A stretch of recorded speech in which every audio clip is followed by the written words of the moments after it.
Hello and welcome to Hop at Home, the virtual stage of the Hopkins Center for the Arts at Dartmouth. I'm thrilled that you are joining us on this Saturday morning for a conversation with Ann Cooper Albright, a dance scholar, practitioner, educator, general mover and shaker. This event is part of a broader initiative by the Vermont Dance Alliance. It's a virtual symposium that they have pulled together with Next Stage Arts Project in partnership with the HOP. So before we get to Ann, who'll be talking about her new book called How to Land, Finding Ground in an Unstable World, and tracing through some of her fantastic ideas, I want to bring on the founder of Vermont Dance Alliance, Hanna Satterlee, to talk a little bit about what the symposium is and what the Vermont Dance Alliance is. Hello, Hanna. It's great to be here. This is the third annual symposium for the Vermont Dance Alliance. We held the first at the Flynn and then the Capital City Grange, and now we are online, expanding our audience. And the program has just expanded so beautifully in the partnerships that we have developed with Next Stage Arts and the Hopkins Center for the Arts at Dartmouth. So thank you both. Vermont Dance Alliance serves as a public platform for dance throughout Vermont. So our .org gives us directory of our members, either artists, partners, or patrons. And from there, our members can post their own content, giving a sort of newsletter of the events and classes happening throughout the state. So we hope that you all will check out vermontdance.org and perhaps join our newsletter. It's free and comes out every week to give you a snippet of what's ahead throughout Vermont. And our intention for the symposium is really to bring artists together and to network and share in ideas and inspiration. And we're so happy that this year we can bring in some outside voices, such as Ann Cooper Albright. This is a wonderful way to start the weekend of events. So I hope everybody enjoys and stays in touch with those that they meet throughout the weekend. Thank you. Well, thanks for bringing us into the loop and for reaching across the river over to New Hampshire. I think the Vermont Dance Alliance, despite Vermont being in its name, clearly is serving the region, and it's hard not to be able to be together now. But I guess the silver lining is we get to bring in folks like Ann, who's going to be joining us from Ohio, but she's part of the broader Vermont community. We consider, I think. Yeah, you don't have to be from Vermont, just some sort of root or connection. Or you need Vermont in your heart. Yeah. So we would love to hear any of your questions that you have throughout Ann's talk, and you can just type those in the chat. Hanna will be joining us back a little later to take part in the conversation and to channel some of your comments. Without further ado, I would love to just introduce one of my inspirations in the field of dance studies, Ann Cooper Albright. Ann, as I mentioned, is a dance scholar, educator, contact improviser. Formally, she's the chair of the dance department at Oberlin, and she's also the founder of Girls in Motion, countless other, which you'll be hearing about, and countless other ways that we see dance explode out of the studio and into the rest of the world. And if you don't know, has authored some of the incredible seminal pieces in recent dance studies. Choreographing Difference is a fantastic book. She was the editor of Moving History, Dancing Cultures, and of course, many things in between. Today, she'll be talking about her newest work and some of those ideas. Ann is hot off a Guggenheim fellowship.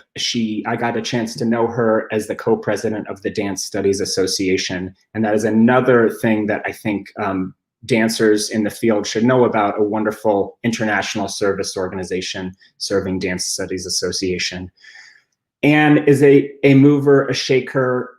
She has impossibly beautifully long gray hair. She's a powerful mover. The length of her hair is only exceeded by the length of her career in dance studies and her powerful contributions to the field and the ideas. Welcome, Ann. Thank you for being with us.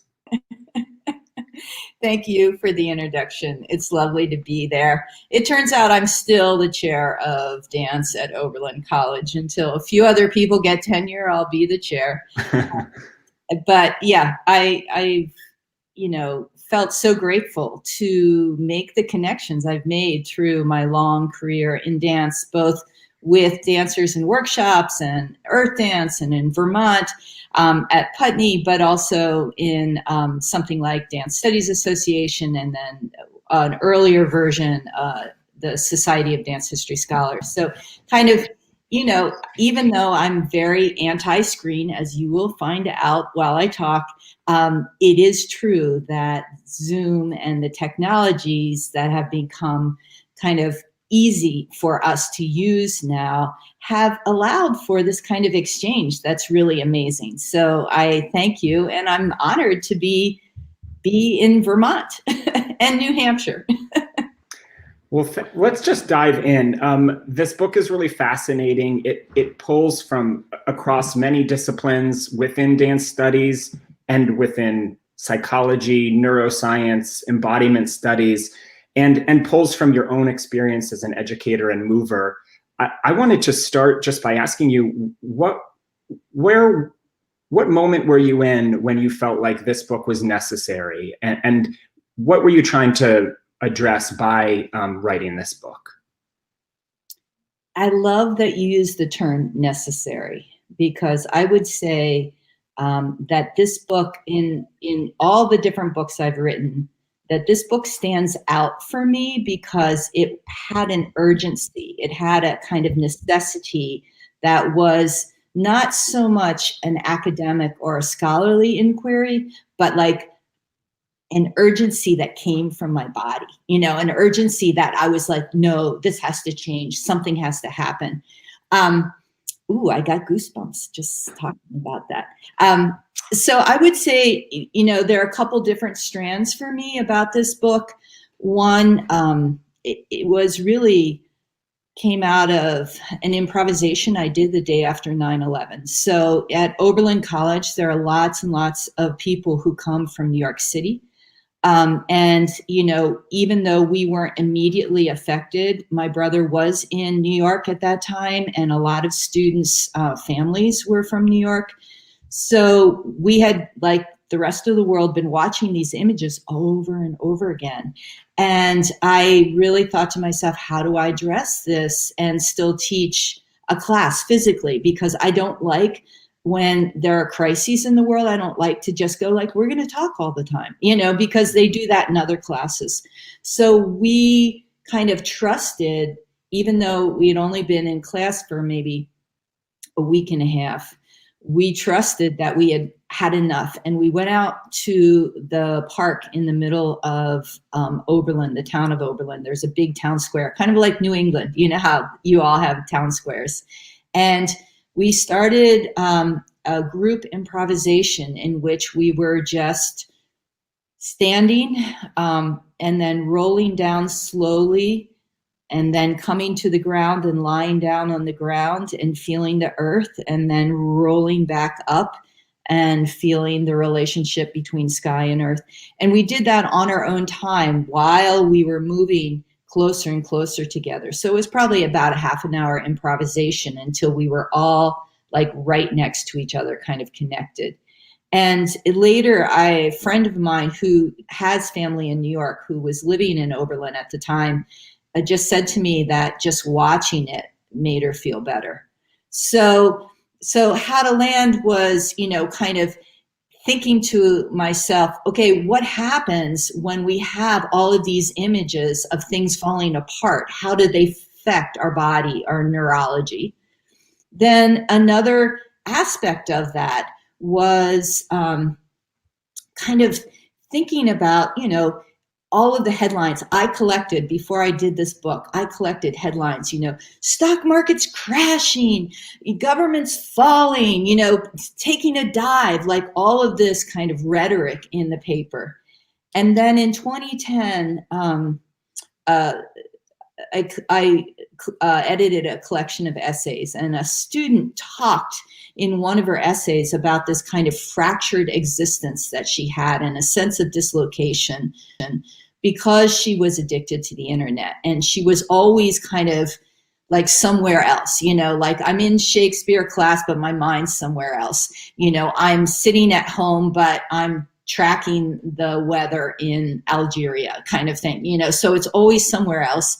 And then she talked about how, but like when she dances, it's one of the few times she found her body and her mind in the same place. And, anyone who teaches at a university recognizes that there is just this incredible increase of anxiety among the students. And I started to think these are students who grew, who came of age during that time after 9/11, during the Great Recession, during all this other stuff. And then all of a sudden it was, kind of Trump in 2016 and everything was chaotic again. So I was like, what do we do with disorientation? How do we find physical practices? And then maybe another strand was a very personal strand, which is that my brother died of pancreatic cancer, and I adopted my nephew, and he really could not find ways to ground himself. I remember holding him and feeling like he just couldn't even breathe. And this was a kid who was incredibly physically gifted, could like walk up a wall and do a backflip, incredible, but just could not find a sense of grounding, a sense of why release a kind of energy that he had. And unfortunately, he died in 2010. So there was, I think there was all of this coming up, but then in 2010, I really was like, oh my God, like I have to deal with it. And it took me quite some time to find the right way. But I would say that whole sense of thinking about falling and the way in which in Western culture, falling and failure is connected, and just looking at images and thinking about all kinds of ways in which, I could find practices that would take us from what Nancy Stark Smith, talks about is like, instead of falling as a fall from grace, could you find ways to fall with grace? That's beautiful. And this is an idea, obviously, that runs through contact improvisation, runs through queer studies, the idea of failure as an opportunity. In your work now that's weaving together all these different threads, you're pulling from so many different places. What was your methodology for how to weave that into a book that spans some really hard science, some insights from cultural studies, and then some insights from you in the studio with your students? Yeah. So at the same time that I felt like this book was really urgent to write, that it was about, there was this kind of internal sense that I had information that I could deliver to people that would help them, because one of the things in the books is I actually have practices. So I have these insets in each chapter.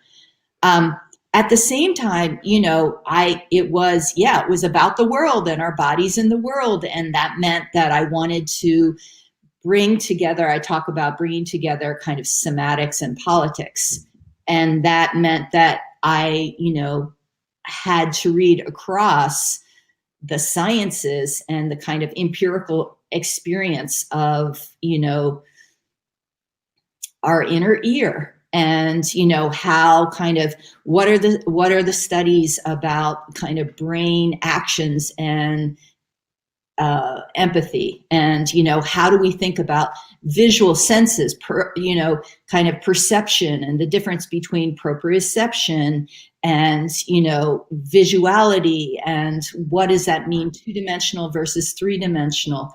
But at the same time, I was really also very aware that, because of my background in feminist theory, that, bodies are products of cultures, and that I had to understand both the kind of physical, biological experiences, but also how the world and how we think about the world kind of impacts our bodies as well. But I think, so when I got involved in dance studies, it was a moment when people were going outside to many different fields and bringing that information into dance writing. And it was a really, really important moment.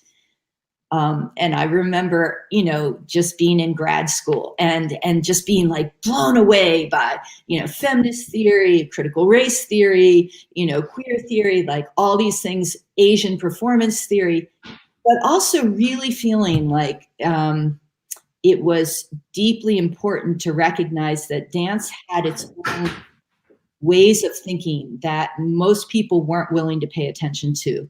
And that it was absolutely important to kind of find a way to articulate that. And, I remember, again, so much of my work comes from a physical sense of urgency, or a physical, like, no, that's wrong, or yes, we need to do this.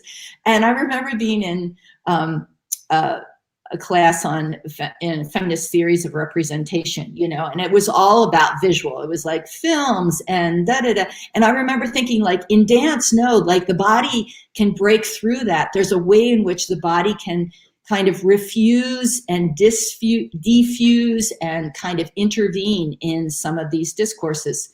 So in writing this book, so much of what I wanted to do on one level was to posit dance and movement practices, not just like dance in, a sense of dance, but really like movement practices in our bodies that could help us deal with the kind of crazy disorientation and wild stuff that was going on, including, theories across social media. I mean, the last decade in social media has just been wild, and the students are very, very affected by that. I mean, this is a hand. Most students don't actually have a hand. They have a hand attached to a phone at all times. Yeah. And so when you were talking about this idea of the dominance of visuality, and you shared with us the trauma of the visual media of people falling from skyscrapers, of things falling apart. Can you talk a little bit more about how dance as a medium that deprioritizes the visual for practitioners can combat some of that dominance of the visual in our society? Yeah. So, I mean, one way I talk about it a lot in the book is this, the distinction between kind of two-dimensional and three-dimensional. In fact, there was a time when the motto I had, because I love like mottos and T-shirts and things like that. So there was a motto that I developed for Oberlin College. It was like, get a three-dimensional education dance at Oberlin. And so I started really thinking about the influence of screens in our lives and how much that was a kind of visual, two-dimensional, one part of the brain decoding language, text, images. And my kind of most favorite dance practice, I mean, I do a lot of somatic work, but I basically came into dance when I was in college because I found contact. I mean, I was interested in dancing. I loved to dance in the clubs. I took a bunch of classes, but when I found contact, I really felt like, oh, here's a form. I could be like super feisty. I'm an aging punk rocker. I could be like super feisty in it, and I could be incredibly graceful. And since I never did a lot of dancing when I was younger, I was kind of slightly embarrassed. But if I'm dancing with someone else and I'm following the point of contact, I feel so much more liberated to be kind of moving and all of those different things. And one of the things about contact is it really focuses less on vision and more on kind of haptic, proprioceptive, tactile, and three-dimensionality. So instead of like, it's kind of amazing to me. You can walk by or behind a student, they'll have earbuds in, they'll be listening to something, they'll be looking at their phone, and I can be this far from them and they have no idea that I'm there because they have no sense of their back. And I started thinking, what does it mean that we don't feel our three-dimensionality of our body, and we don't feel the kind of fact that air could support us the whole way around our bodies, and how, and so I started developing these practices in classes that came out of really trying to get students to, including what I just did there, which is close your eyes and feel internal aspects of your body instead of always trying to comprehend it. And the more students, particularly now in this moment when so much is on Zoom, so much is kind of organized through the computer, students have a hard time really releasing that aspect of their way of being in the world, their way of thinking, and coming into, a little bit more holistic, I would say, in the sense of actual whole, like three-dimensional being in the world. And I think that's, for me, that's really deep. It can make a huge difference in their lives. Unfortunately, we're not able to be in the studio to feel this out together, but you did share a video clip that I think does an amazing job to capture some of that feeling of the practice. Can you fill us in, and then we can roll the clip? And what is it that we're going to be seeing? So this is a film by Katrina McPherson, who is a Scottish filmmaker. It's called Sense8. And it is filmed with Touchdown Dance. And Touchdown Dance is an organization in UK. And I chose it, I thought about Nancy Stark-Smith and Falling and Fall After Newton videos, but I chose it because it did give you this incredible sense of the tactile and the importance of tactile and reflexes. So yeah, let's run it.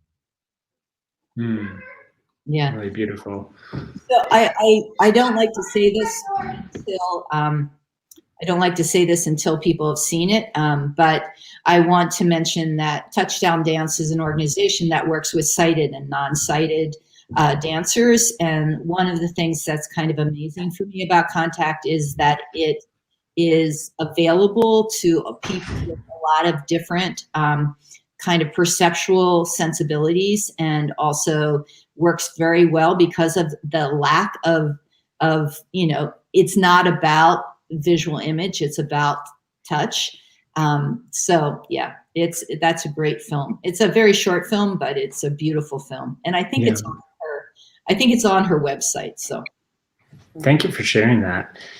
It seems that you're always thinking in movement and choreographically. You structured this book in a very choreographic way, and without dwelling too much on the book itself, can you talk us through how you structured these chapters as a means of nailing home the point of falling and descent as something that can be productive? Yeah. So I would say that, well, there are the chapters right there. Beautiful.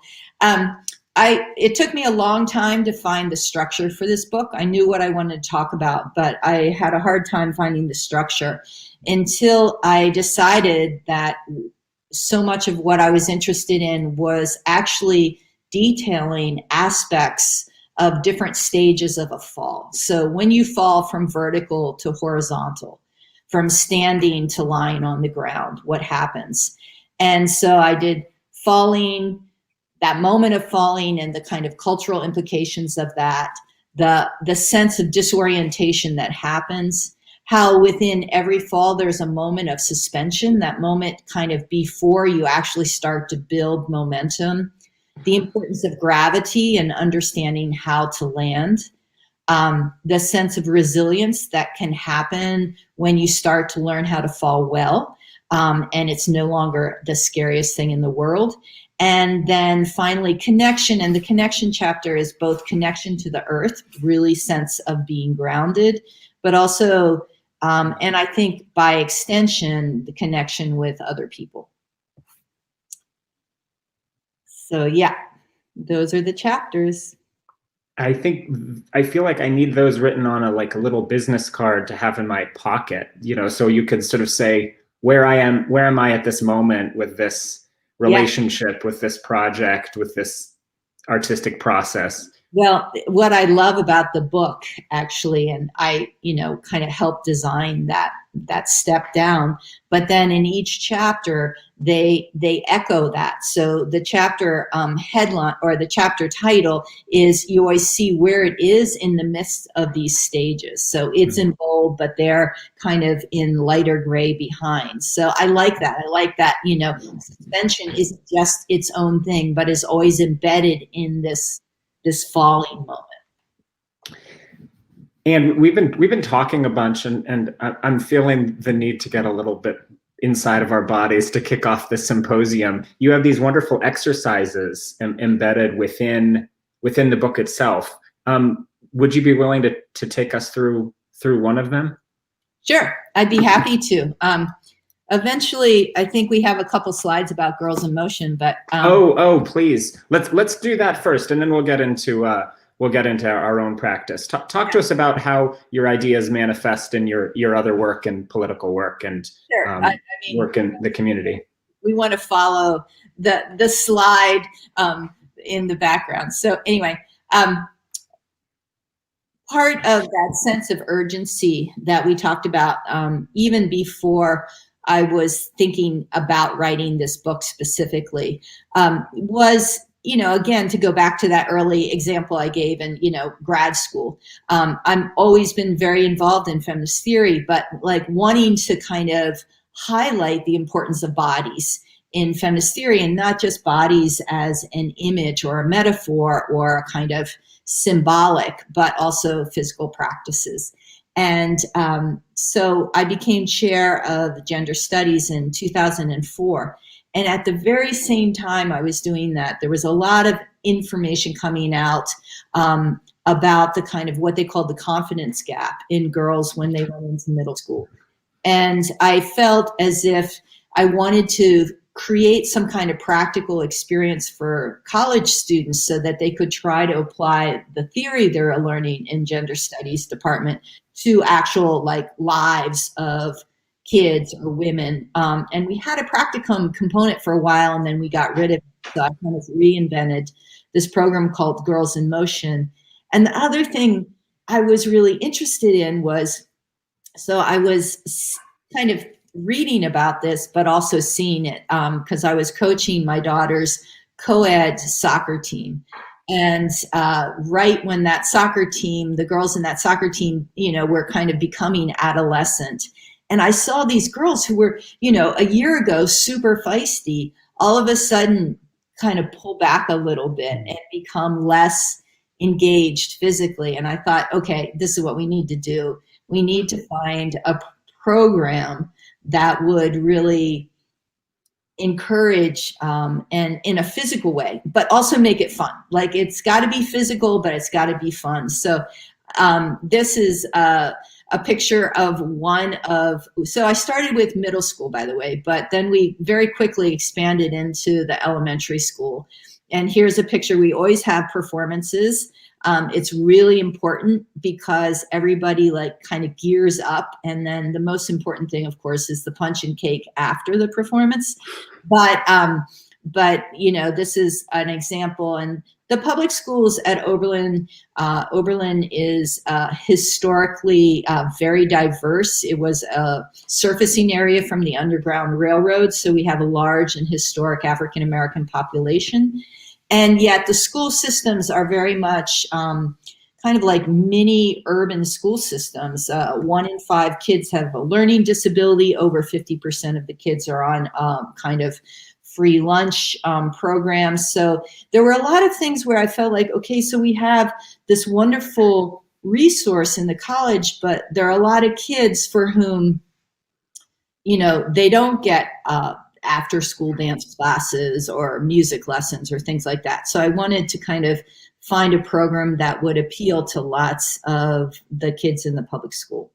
So anyway, so then we can go to, so there are insets in the book, and part of what I love to do is to make connections between the theoretical points I'm making and the and kind of physical practices. So in that whole notion of you know, maybe pulling away from the visuality and thinking about the three-dimensionality of your body, one of the practices I've kind of elaborated is what I call the 3 domes of support. So we're looking at support inside the body. And this is in the suspension chapter. So I'm going to ask everybody to stand up, and I'm going to read through some instructions. Begin standing with your feet directly under your hips, head stacked above and not in front of your shoulders. Feel the line of energy from sky to earth running through your spine. Place a hand on the topmost part of your head and gently press down. Once you begin to feel that pressure, try to meet it by pushing up back into your hand. Most likely you will feel your spine energizing and extending upwards when you do this. An image I like to use for this action is that of a water fountain or a natural geyser running from the earth through my legs, spine, and out the top of my head, coursing up into the air about 7 feet and then falling back down to the ground. Sometimes I imagine that water like a shower flowing over my skin. Try to keep that feeling of extending as a force, not a position, while you release the hand on your head down to your side. Close your eyes and take a moment to feel the small dance of your balance and alignment. Bring your tongue to the roof of your mouth and trace its dome-like shape from the front of your mouth back towards your throat. Feel how that dome supports your brain and various sense organs from inside your skull. Play with moving your head from side to side, up and down, and diagonally. I call this the yes, no, maybe. Feeling how that dome can support the movement of your skull from inside, rather than having to support your head from your neck muscles. Be gentle at first, and explore the range of motion available to you. Then open your eyes and feel what it's like to move through the space. Well, we're not in a studio, so just moving a little bit with attention to this internal dome of support in the head. Come back to standing and close your eyes again. Bring your attention to your breathing and the movement of the diaphragm in your chest. Visualize the web of connective tissue and muscle at the center of your ribs. As you inhale, it moves down into a bowl-like shape. As you exhale, it floats up into a dome-like shape. Play with initiating from this place of support in the center of your ribs, opening your eyes as you begin to move through the space. Then once again, come into a stand with your hips released and your knees slightly bent. Close your eyes and visualize the inverse dome, or actually the bowl of your pelvis. Shift your weight over to your right leg, then over to the left. Feel the way your pelvis supports not only your abdominal organs, but also the whole torso. Bounce up and down gently, feeling the buoyancy of that support and how your pelvis can lift weight out of your legs. Open your eyes and explore that support as you move through space. Finally, come back to a stand and feel all 3 domes of support, the upper palate, the diaphragm, and the pelvis. Imagine that they can talk to one another and play with that dialogue in motion.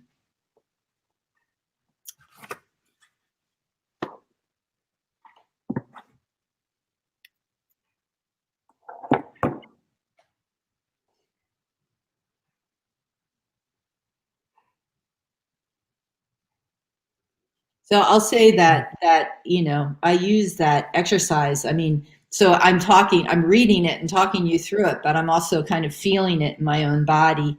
I teach a course called Somatic Landscapes, and when I teach that course in the midst of thinking about ecology and environments, I really see the dome of my upper palate as connecting to the sky, the dome and bowl of the diaphragm of my chest as being the horizon, and then the bowl of the pelvis as being the earth. And that kind of sense of the horizon and your breath moving between the sky and the earth. And for me, these images really have a palpable quality to them. Like when I explain them to my class and we practice them, it's like I feel that, that sense of line of energy from sky to earth. When I can plug into that, then all of a sudden, like, things are okay. Like there's a way in which it's not me holding myself up. It's not me as an individual, like standing on my own 2 feet, having to make things happen. But it's more of a sense of, on some level being a tree or being something that can just be present without too much effort. It's so beautiful. Thanks for sharing that. It reminds me of the infinitudes within.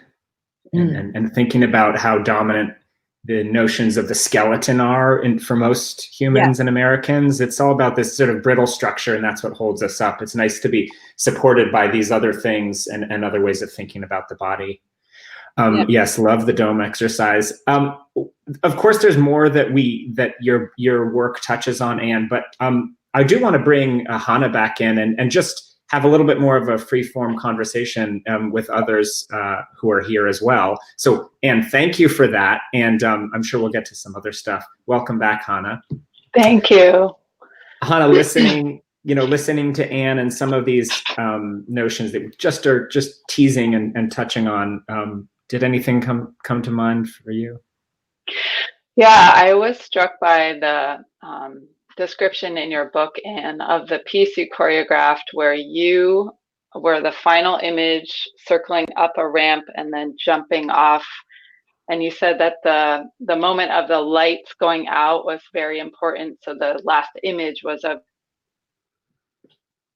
and that you said the biggest moment of trust was that you were being caught by 8 students in the dark. Yeah. And so everything you're speaking of today, this is like a double disorientation of, yourself falling and then the students in the dark needing to keep the ground and the sense of resilience and breath. And I was just curious about that experience, since we're in a community of performers and choreographers here. Anything that happened that surprised you working with students, or how you kind of rehearsed the catch in the fall? Well, I mean, these were students who were in the piece and had contact improvisation background, but I will say, it was always a leap of faith. But there are 2 things, that it reminds me of. One is I was pregnant at the time, and 2 is my father, who didn't get married till he's 50, so he's considerably older, came to see the show.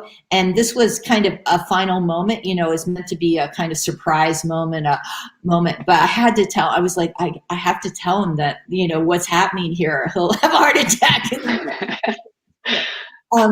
So I think that sense of, that I talk about in the book as a moment that's, very much a part of sports photography. It's a moment of kind of giving over and releasing, and being willing to go into that backspace, that kind of arch and going into the backspace. If they hadn't caught me, it could have been ugly, but, I felt like Yeah, it was one of those things where you just don't plan too much. You just believe that it can happen, and it will. But there are mysteries of the body. Like when I teach, I'm always asking my students to believe in what I call invisible energies, a kind of connectedness that isn't something that comes out of an equation, or isn't something that comes out of, I see you do something, so I do it, and we coordinate that way. There are, energies that happen in spaces where people are practicing together often. And I teach in a really, really beautiful space. But magic happens, and students can feel it, like that moment of suspension, that moment of breath, that moment when somebody really coordinates with their bodies. Even if they're not dancers, I teach a lot of people who wouldn't consider themselves dancers, but I teach them to connect with their bodies in a way that allows them to be really present physically. And that's what dance can give all of us, that sense of wanting to be, physically connected. I'm always laughing at my students who will write, it's so great to be in my body 3 times a week. Kind of like, well, where are you the rest of the time? And go on, Hanna. I see a question. Should we go for it? Sure. Okay. I also just want to say, for people that have not yet read this book, it is a wonderful winter project. There are exercises you can do. You can pause pretty much at any moment of reading and just sit with the last sentence. There's tons of quotes and references, so highly recommend it to continue after this engagement to find the book. So here is a question from our audience. In institutions of higher education and society at large, failure and falling is often discouraged and considered counterproductive. How have you, through this book and your work, helped to normalize the idea of failure as growth? What has been the challenges of that endeavor? It's interesting that this question came up because I've been working with it a lot this week. So I spent a lot of time on the floor. Part of it's contact, part of it is the somatic work, but dancers have normalized moving on the floor in a way that most people don't, right? For most people, the floor, feet, all of that stuff is kind of icky. So last week, I was invited to contribute to the Routledge International Handbook of Failure. And when I told my students this, a lot of them were like, oh, ouch, ooh, that's, like they were like, ooh, and I was like, no. There's now, this new thing called critical failure studies. And I started to explain why I thought it was important. One of the things that happens in institutions of higher learning, and I feel like, I'm kind of out there and I can model it because I'm an older person and I'm willing to really just go for it and fall and be awkward and do all of those things. So one of the things that happens that I tell students about is that you get into college because you prove that you're really good. In fact, you prove that you're the best and so many different things. But then when you get to college, you have to release that desire to prove expertise, or you'll never learn anything new. You'll just continue to try to get better at the things you're already good at. So if you want to learn a language that you can't wrap your mouth around at all and you feel really dumb, you want to learn a new form of movement, you want to learn anything that's outside of your level of expertise. But, who wants to, at 18, stop investigating, kind of new material because you're going to feel awkward at it? So I talk a lot in my classes about the difference between feeling uncomfortable because you're trying something new and feeling unsafe. Because a lot of times when students don't feel completely comfortable, which by the way is a totally privileged situation, right? Most people don't get to do that, but they will kind of shy away from that. But I'm like, no, you can feel awkward. Like, let's embrace, that's the great thing about contact. One of the first things I give them to read is In Praise of Bad Dancing by Christina Swain. And she's like, it's not about being good. It's about the experience, the engagement, So for me, I think spending a lot of time on the floor, learning how to fall well is a way to embrace failure. And if you're not willing to fail, you're not going to be very curious about the world. And boring. And on that contact improv front, Raphael Sachs is asking or pointing out how much they miss the tactile reorientation of CI. Have you found ways to continue the principles of CI and the work in this time of social distancing, or heard of others doing that? Okay, so I do it a couple ways because one of the things I'm like, as soon as I came into class this fall, right, because I didn't teach last year. So as soon as I came to class this fall, I was like, okay, we will be social distancing, but not emotional distancing, right? Because very often that social pulling back became like a psychic pulling back as well, right? Because everybody's nervous and da-da-da. So how do you share? One way to do it is I've been doing a lot of work with sound, because you can do a witnessing, an authentic score, and the person can come in and start to make sound to support. Sound can be a way to move together and support together in a way that extends beyond your individual bodies. So that's one way. I encourage people when we're working with different stuff, I ask students to, do hands on their own body, so that even though you can't touch, hug other people, you can still, actually do it, but nobody does unless you tell them like, oh, now we're going to massage our feet and our legs and, put like hands on different things. Sometimes the exercises I've been doing where I haven't been able to do hands-on stuff, I'll take like a blanket or a sweater to get, to kind of pull around them so they can feel that relationship. I've been using, so in contact, they're point to finger kind of thing.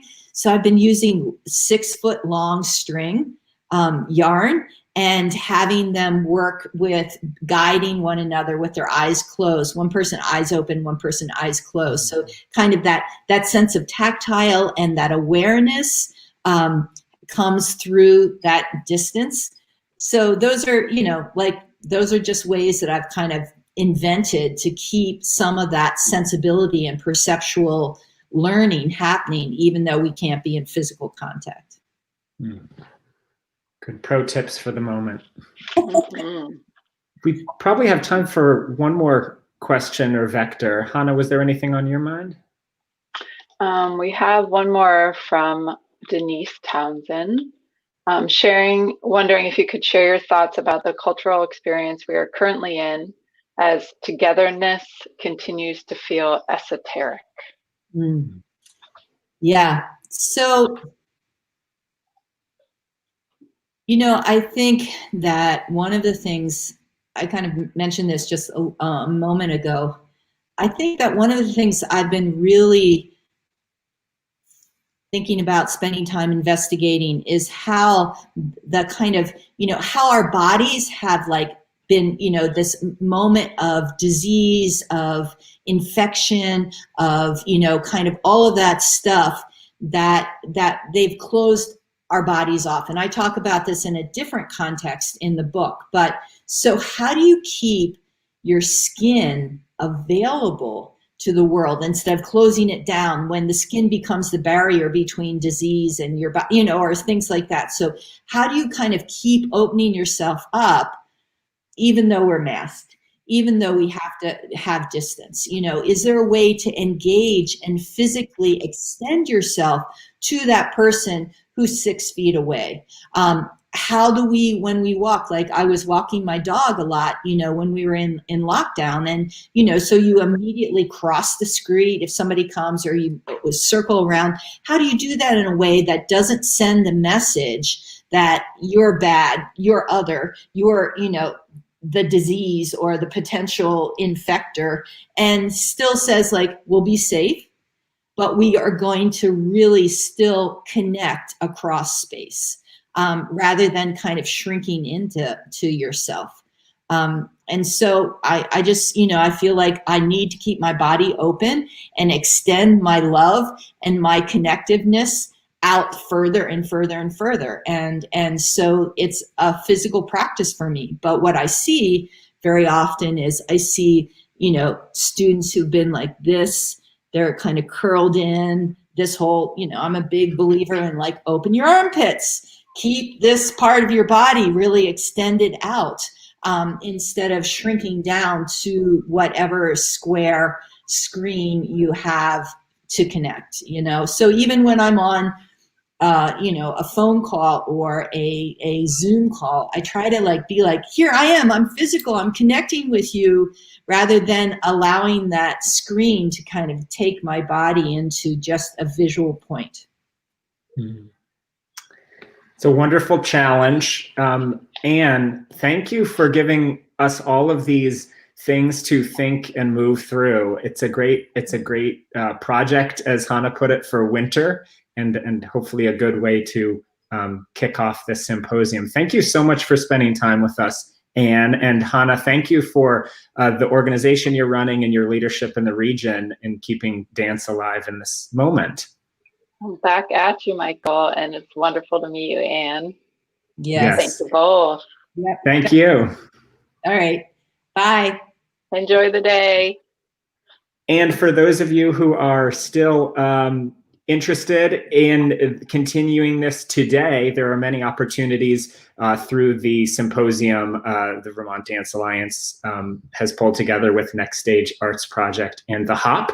Those include choreographic workshops with John Higginbotham and Rebecca Sten of Dartmouth, a cinematography course or a workshop that Nell Shelby is running, and some really interesting dance film offerings, a festival that we've curated, the Dance on Camera West Festival, as well as a regional dance film festival. So there's tons of offerings this weekend, and we hope that it is a moment to rekindle and get re-inspired before we here in Vermont and New Hampshire head off into the winter. Thank you for joining us, and we hope to see you soon.